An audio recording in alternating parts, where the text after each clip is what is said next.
आप देख रहे हैं सिटी इंडिया न्यूज चैनल, हक की आवाज। अस्सलामुअलैकुम, मैं हूं Sheikh Umar. City India news में आप तमाम का इस्तकबाल है। आइए देखते हैं स्पेशल रिपोर्ट। नई president of India Droupadi Murmu. तो टॉपिक शुरू करने से पहले आप तमाम से गुजारिश करूंगा कि वीडियो को लाइक शेयर करते हुए हमारे इस यूट्यूब चैनल को सब्सक्राइब ज़रूर कर लीजिए, ताकि ऐसी ही दिलचस्प और मालूमाती वीडियोस आइंदा भी आपको मिलती रहे।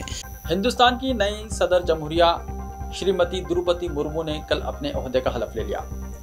द्रौपदी मुर्मू पहली कबायली खातून हैं जो मुल्क के इस आला तरीन ओहदे पर फाइज हो रही हैं। वो मुल्क की मुस्लह अफवाज की सुप्रीम कमांडर भी होंगी। जहां तक खवातीन की बात है तो वो श्रीमती प्रतिभा पाटिल के बाद दूसरी खातून सदर जमहूरिया होंगी। लेकिन कबायली तबकात से ताल्लुक रखने वाली वो पहली खातून हैं जो इस ओहदे तक पहुंची हैं। एनडीए ने उन्हें सदारती इंतखाब में उम्मीदवार बनाया था और जो रायदही हुई उसमें उन्हें कामयाबी हासिल हुई है। द्रौपदी मुर्मू ने अपना अवामी जिंदगी का सफर बीजेपी के एक कॉरपोरेट से किया था और वो मुल्क के आला तरीन और जलीलुल क़द्र ओहदे तक पहुंचने में कामयाब रही हैं। वो गवर्नर की हैसियत से भी खिदमत अंजाम दे चुकी हैं। एक कॉरपोरेटर से सदर जमहूरिया हिंद तक का सफर आसान नहीं होता और उसके लिए एक तवील सियासी और अवामी जिंदगी गुजारनी होती है, जो श्रीमती द्रौपदी मुर्मू ने कामयाबी के साथ तय की। एक कॉरपोरेटर से सदर जमहूरिया हिंद के ओहदे तक का उनका सफ़र, जहां उनकी अपनी एक बड़ी और अहम तरीन कामयाबी है और हिंदुस्तान के लिए भी ये एक बावखर बात है। वहीं ये हिंदुस्तानी जमहूरियत का भी तुर्रा इम्तियाज कहा जा सकता है। ये मुल्क की जमहूरियत ही का एक नतीजा है कि वो एक कॉरपोरेटर से लेकर मुल्क के सदर तक का सफ़र कामयाबी के साथ तय कर पाई हैं। इससे पता चलता है कि हिंदुस्तानी जमहूरियत कितनी मुनफरिद और शानदार है और इसमें निचली सतह से आला तरीन सतह तक का सफर करना मुमकिन है। इसके लिए हालांकि इंतहाई सब्र आजमा जिद्दोजहद की भी ज़रूरत होती है, लेकिन ये जिद्दोजहद भी सिर्फ जमहूरी अमल के इस्तेहकाम की वजह से मुमकिन हो सकती है।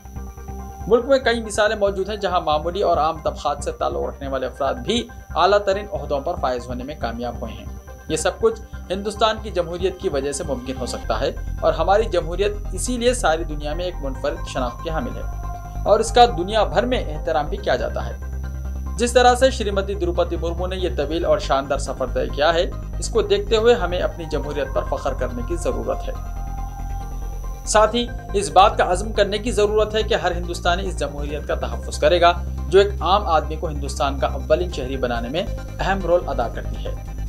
हमारी जमहूरियत की जड़ों को खोखला करने और जमहूरी अमल को दागदार करने की भी कई गोशों की जानिब से कोशिशें होती हैं। जमहूरियत के साथ खिलवाड़ किया जाता है, उसका मुज़ाहका बना दिया जाता है, इसको कमज़ोर करने की कोशिशें की जाती हैं। इसके नतीजे में हमारे आवाम का एतमाद जमहूरियत पर कभी कभार मुतज़लज़ल होने लगता है। हम अपनी आज़ादी के 7 दहों में जमहूरियत को इस हद तक मुस्तहकम करने में कामयाब रहे हैं कि इसके ज़रिए आम आदमी अपनी अवामी और सियासी ज़िंदगी के सफ़र को बेखौफ पूरा कर सकता है।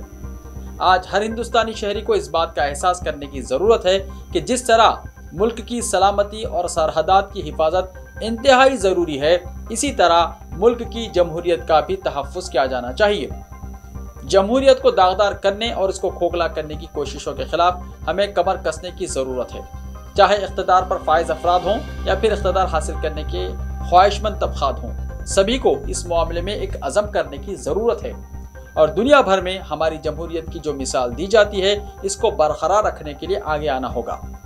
मुल्क में जमहूरियत का इस्तेहकाम उसी वक्त मुमकिन हो सकता है जब जमहूरी इदारों का तहफ़्फ़ुज़ किया जाए, उनके इस्तेहसाल का सिलसिला रोका जाए, जमहूरियत के नाम पर सियासी खेल ना खेला जाए और सियासी मुखालिफिन को निशाना बनाने से गुरेज किया जाए। श्रीमती द्रौपदी मुर्मू के सदर जमहूरिया हिंद की हैसियत से इंतखाब ने जमहूरियत की इनफरादियत और उसकी इफादियत को एक बार फिर उजागर कर दिया है और सारे अवाम को इस पर फख्र होना चाहिए। श्रीमती द्रौपदी मुर्मू एक इंतहाई अहम वक्त में मुल्क का ये आला तरीन ओहदा संभाल रही हैं और उनसे हर हिंदुस्तानी को उम्मीद है कि वो मुल्क में जमहूरियत को मुस्तहकम करने में अपनी जानिब से कोई कसर बाकी नहीं रखेंगे। ऐसे ही ताज़ा तरीन खबरों के लिए देखते रहिए सिटी इंडिया टीवी। तो मिलते हैं कल, तब तक के लिए अपना ख्याल रखिए। अल्लाह हाफ़िज़।